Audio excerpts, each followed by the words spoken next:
안녕하세요. 당신만의 사진을 만나는 시간, 사진 읽어주는 작가 최다운입니다.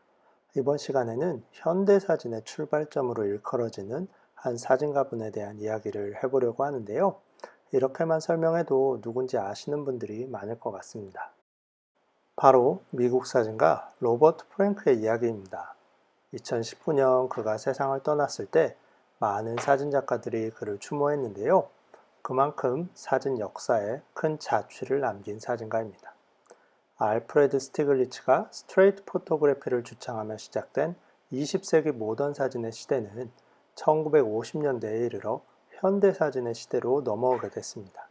이러한 전환의 계기가 된 한 축이 로버트 프랭크의 사진집 미국인들이었습니다. 오늘은 로버트 프랭크가 보여준 미국의 풍경과 70년대 이후 후기에 만든 이미지들을 보면서 그의 사진 세계를 만나보겠습니다. 그럼 당신만의 사진을 만나는 시간 13번째 이야기, 사진 역사의 흐름을 바꾼 천재, 지금 시작하겠습니다. 로버트 프랭크는 1924년 스위스 취리히에서 태어났습니다. 아마추어 사진가이기도 했던 아버지는 성공한 사업가였고 어머니의 집안 또한 부유했기 때문에 부족하지 않은 어린 시절을 보냈습니다. 한 사진가의 조수로 사진을 배우기 시작했고 신문이나 잡지를 위한 사진을 찍기도 했고요. 1946년에 자신의 사진으로 직접 40포토스라는 사진집을 만들었는데 이게 프랭크 최초의 사진집입니다. 하지만 상대적으로 평온한 스위스 생활이 잘 맞지 않았던 그는 1947년 미국으로 건너갑니다. 미국에 가자마자 바로 하퍼스 바자를 위해 일을 하게 되었지만 기간은 그리 길지 않았고요. 이후 50년대 초반까지 남미와 유럽 등지를 돌면서 풍경과 사람들을 찍었습니다. 그리고 1955에서 56년 구겐하임 재단 지원금을 받아 미국 전역을 돌면서 역사적인 미국인들에 들어갈 사진을 찍었어요. 그 이후 약 10여 년 동안은 사진이 아닌 영화 작업에 몰두를 했고요. 1970년대 들어서 다시 사진을 만들기 시작했습니다. 그리고 돌아가시기 전까지 캐나다 노바스코샤의 마보와 뉴욕을 오가며 지내다가 2019년 가을 94세를 일기로 눈을 감았습니다. 한 사진사가는 모던 사진에서 현대 사진으로 넘어오게 된 계기로 세 가지 사건을 꼽는데요. 하나는 1952년 사진 전문 개간지인 어퍼처의 창간, 1955년 뉴욕 현대미술관에서 열린 인간가족전 전시, 그리고 로버트 프랭크의 사진집 미국인들의 출간입니다. 그는 이 사건들이 사진 역사의 분기점이 됐다고 보았어요. 그만큼 미국인들은 사진사의 한 기준점이 되는 작품이라고 말할 수 있습니다. 미국인들의 실려있는 사진은 대체로 거칩니다. 출간 당시 반미학적이라는 비난까지 받을 정도로 기존 사진 문법에서 벗어난 이미지들이 많습니다. 프레이밍이나 노출, 초점과 같은 기본을 무시한 사진이라는 혹평도 받았습니다. 그리고 그 풍경은 대다수 미국인들의 눈에 반체제적으로 비쳤습니다. 그들이 보지 못했던 혹은 보고도 못 본 채 했던 미국 사회의 어두운 단면을 드러냈기 때문입니다. 왼쪽 사진도 평범한 기차의 풍경처럼 보이지만 가운데를 중심으로 백인과 흑인 구역이 나누어져 있습니다. 백인 아이의 옷은 참 좋아 보이는데 흑인 아저씨의 옷은 그냥 평범해 보입니다. 이처럼 미국이 제일, 미국이 최고라는 인식에 반하는 풍경이었기에 더 비난을 받았는지도 모릅니다. 하지만 이후 50년이 넘는 시간 동안 수많은 후대 사진가가 로버트 프랭크의 사진 세계에서 영향을 받았습니다. 지금 보시는 사진은 40년대 중반 스위스 시절에 찍은 사진입니다. 목가적인 풍경도 있고 사람들도 찍었습니다. 때로는 시장 스케치처럼 매체의 실을 사진을 찍기도 했고요. 그 다음 뉴욕으로 건너와서 찍은 이미지들입니다. 지금도 유명한 메이시스 백화점의 퍼레이드도 담겨 있고요. 카페에 앉아있는 여인들의 모습도 있습니다. 이후 여행을 떠납니다. 페루, 스페인, 파리, 런던처럼 남미와 유럽을 돌며 사진을 찍었습니다. 로버트 프랭크는 사람들을 찍고 싶다고 이야기했는데요. 자신이 찍고 싶은 건 오래된 유물이나 역사, 그런 게 아니라 현재라고 말을 합니다. 그러니 지금 현재를 살아가고 있는 사람들이 중요한 피사체가 될 수밖에 없었죠. 1954년 프랭크는 자신이 생각하는 미국, 그리고 미국인들을 찍기 위한 촬영 여행을 위해 구겐하임 재단 지원금을 신청합니다. 거기서 그는 이렇게 말을 했는데요. 미국 전역에 걸쳐 변화의 시기를 지나고 있는 사람들과 이러한 변화가 사람들에게 미치는 영향을 찍고 싶다고 표현했습니다. 농장의 인부들부터 사무실의 화이트 칼라까지 다양한 사람들의 삶의 모습을 찍고 싶다는 의지를 표명했죠. 워커 에반스와 알렉세이 브로도비치, 에드워드 슈탈켄 같은 유명 사진가들의 추천서를 받아 재단 지원 대상으로 선정이 되었습니다. 그리고 드디어 미국 사람들을 찍기 위한 길에 올랐습니다.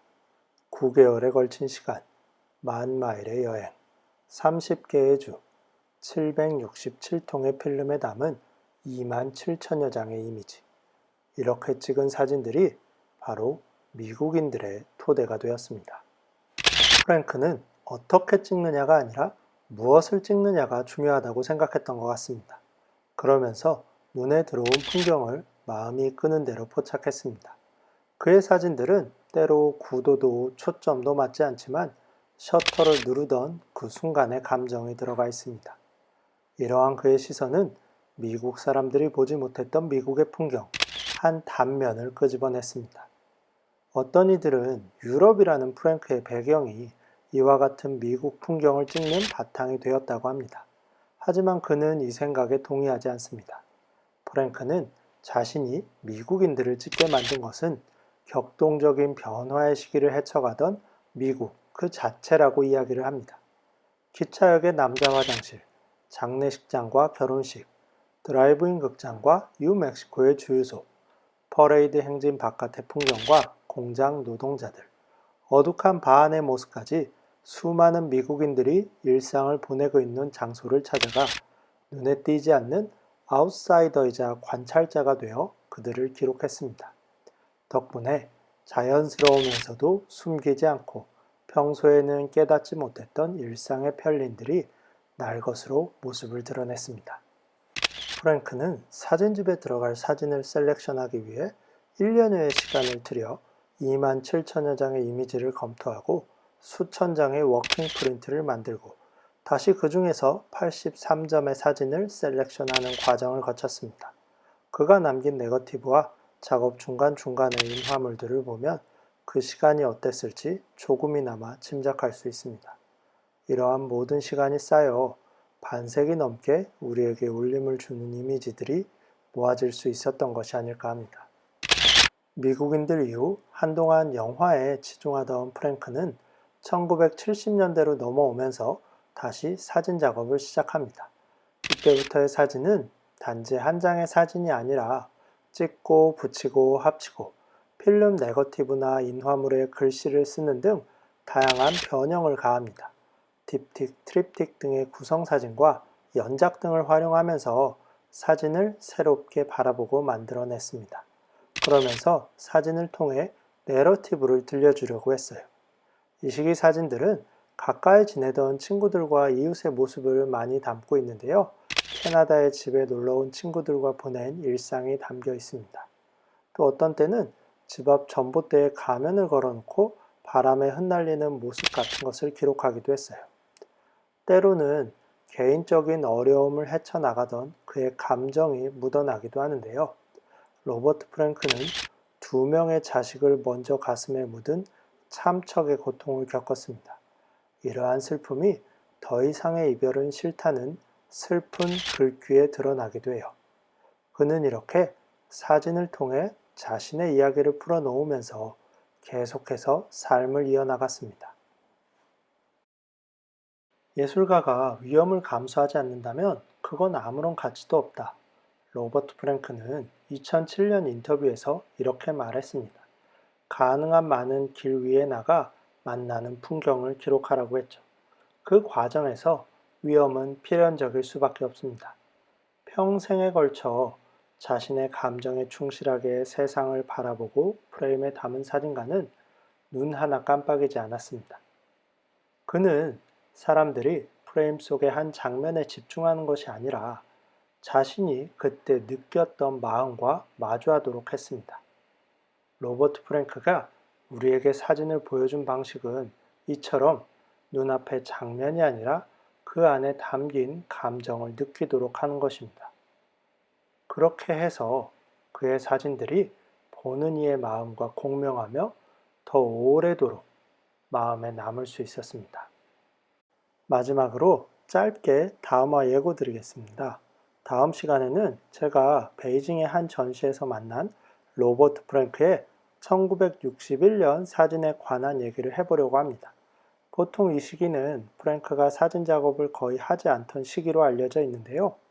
어떻게 1961년 작품에 오리지널 프린트가 있을까 궁금해서 이런저런 자료를 찾아본 이야기입니다. 여기까지 듣고 혹시 관심이 생기셨다면 다음화를 기다려주세요. 자, 오늘 이야기는 여기까지입니다.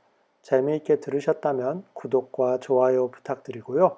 그럼 당신만의 사진을 만나는 시간 13번째 이야기 여기서 마치겠습니다. 오늘도 감사합니다.